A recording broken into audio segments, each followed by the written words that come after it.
Hey Rebel Rouser, I'm Alan Voivod, and this is Star Wars 7x7.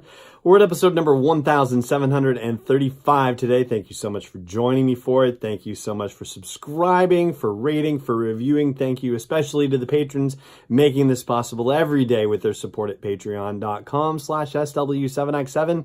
So today we're going to be talking about the Lando's Luck novel again, and in particular we're going to talk about the prologue and the epilogue because it's essentially sort of a mini journey to episode 9 without being labeled a journey to episode 9. And here is what I mean by that.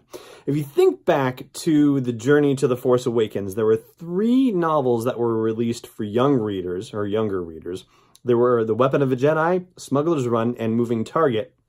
They each focused on different classic original trilogy characters. But each of those 3 books had a prologue and an epilogue that bore on The Force Awakens and had something to do with things happening in a space of time before The Force Awakens. In a very real sense, 2 of those 3 were kind of fluff. And I mean that in a nice way. I'm not saying that they weren't interesting at all or anything like that. No, they absolutely were. But what I mean to say by that is that they didn't necessarily advance the story of The Force Awakens. They just happened to take place before The Force Awakens and, maybe provide a little bit of insight. For example, with Moving Target, Princess Leia, now General Leia, was being asked to work on her memoirs. And as a result, one of the stories that she decided to tell that she thought would be very instructive to members of the Resistance is the story in Moving Target. And as far as the Weapon of a Jedi novel goes, it's Jess Pava, the X-Wing pilot from Black Squadron, who has a conversation with C-3PO about Luke Skywalker and about the first time that they ever saw him wield a lightsaber in battle after the Battle of Yavin. So that's the story for Weapon of a Jedi. And Smuggler's Run actually features Han and Chewie in a bar in the middle of God knows where and having to warn some people that are associated with Duquesne and the Irving boys that they are not afraid of those gangsters. And we know that from the name check in The Force Awakens, where the Falcon passed through the hands of Duquesne and the Irving boys before getting to Unkar Plutt, before coming back to Han and Chewie. So those 3 novels, with their prologues and epilogues taking place immediately before The Force Awakens, it looks like we're running into the same idea with Flight of the Falcon, but it seems to be a little bit more directed this time because instead of the 3 novels having 3 entirely different prologues and epilogues or unrelated ones, the Flight of the Falcon series so far is actually connecting their prologues and epilogues across books. And we are going to get into spoiler territory for Lando's Luck here. It's been out for a while, so I think that's about as much warning as you possibly need.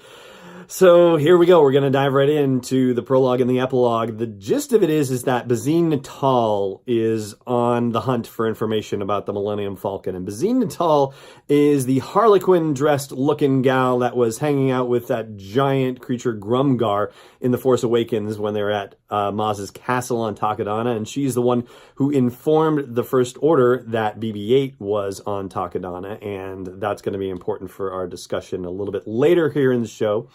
But Bazine gets a tip that somebody has a story about the Falcon, and it turns out to be an older and wiser Princess Renetta who has been able to go on all kinds of adventures that she dreamed of being able to do as a child and thought that she would never get to do. And turns out that she was able to after all. And what Bazine wants to know about the ship is things like weapons and capabilities and that sort of thing. And I don't think she really gets much of that from the story that Renetta tells, at least the story that we hear in Lando's Luck.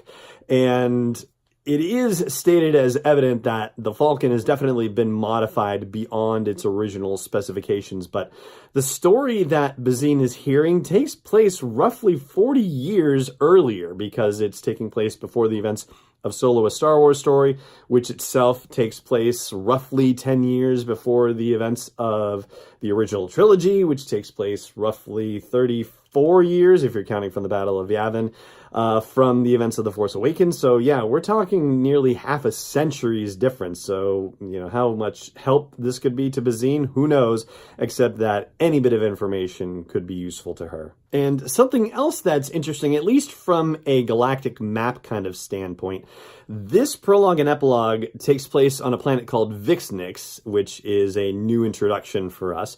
And supposedly it's on the edge of wild space. But at the end of the story, Bazine gets another tip to check out Black Spire Outpost on Batuu. Yeah, all roads lead to Black Spire Outpost, it appears. And that a random Weequay pirate, who we now know as Hondo Ohnaka, has something to do with the Falcon and might be there right now. And so suddenly we're jumping from stories 40 years ago to stories that may be happening right now. But the Galactic Atlas thing, it stated that Batuu is a long way away from Vixnix, and Batuu itself is supposed to be on the border between normal space and wild space, and also additionally a jumping off point to the unknown regions.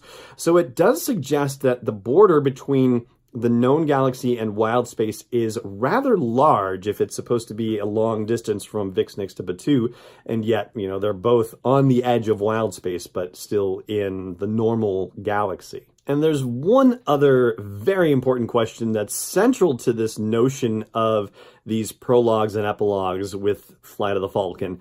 And I'm going to pose that question after the break and attempt to answer it as well. Stay tuned.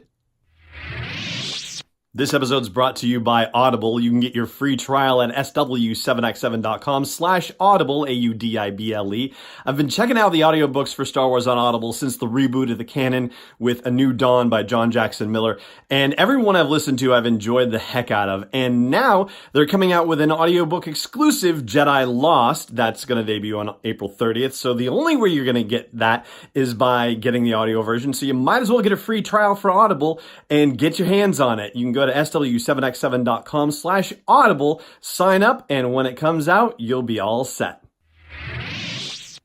Welcome back. So the big unanswered question right now is, what does Bazine Netal want with the Millennium Falcon?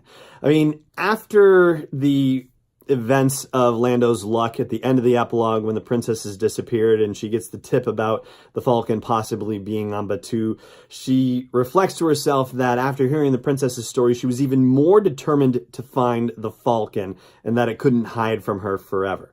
But why? Why is this such a big deal to her? So to answer that question, you have to consider two things. Number one, Bazine Netal is a mercenary. And so if she's doing this for money, and somebody is paying her to be able to find the Falcon. So, there you go. That's number one. Number two is that she's been previously hired by, or at least been willing to work for, the First Order in turning over information about the Resistance to the First Order, as evidenced by what happened in The Force Awakens. And so right now, what we know about Bazine Netal suggests that if she's going to be working for anyone and trying to track down the Falcon, it would be the First Order. And you could also go to the next length and say that it might have even been an assignment from Kylo Ren himself, because you saw how he reacted when the Millennium Falcon showed up on Crate. He sent every single starfighter they had after the sucker. So, yeah, he has a real sore spot about that ship, basically. And so it's entirely possible that the First Order has hired Bazine to go track down the Millennium Falcon, especially when you consider the fact that, as far as we knew at the end of The Last Jedi, the entire brain trust, or what was left of it, of the Resistance, was on that ship. And so if they can find and eliminate that ship and everybody on it, then the Resistance is pretty much done. So we'll have to see where this whole Bazine Netal business goes with Pirate's price. But for now, though, at least this gives us an indication of where it might be going and what Bazine is really after and who she's after it on behalf of. Yeah, that was a little complicated for a prepositional phrase. Anyway, that is going to do it for today's episode of the show. Thank you so much for joining me for it. I hope you will consider supporting me and delivering this to you every day at patreon.com/SW7x7 and get some fun rewards in the process for your trouble. The only other thing I have to say is may the Force be with you wherever in the world you may be. This podcast is not endorsed or sponsored yet by Lucasfilm Limited, Disney, or 20th Century Fox. This is intended for entertainment and information purposes only. Star Wars, the Star Wars logo, all names and pictures of Star Wars characters, vehicles, and any other related Star Wars items are registered trademarks and/or copyrights of Lucasfilm Limited or their respective trademark and copyright holders. May the Force be with them. All original content is copyright 2019 by Star Wars 7x7. We hope you love it.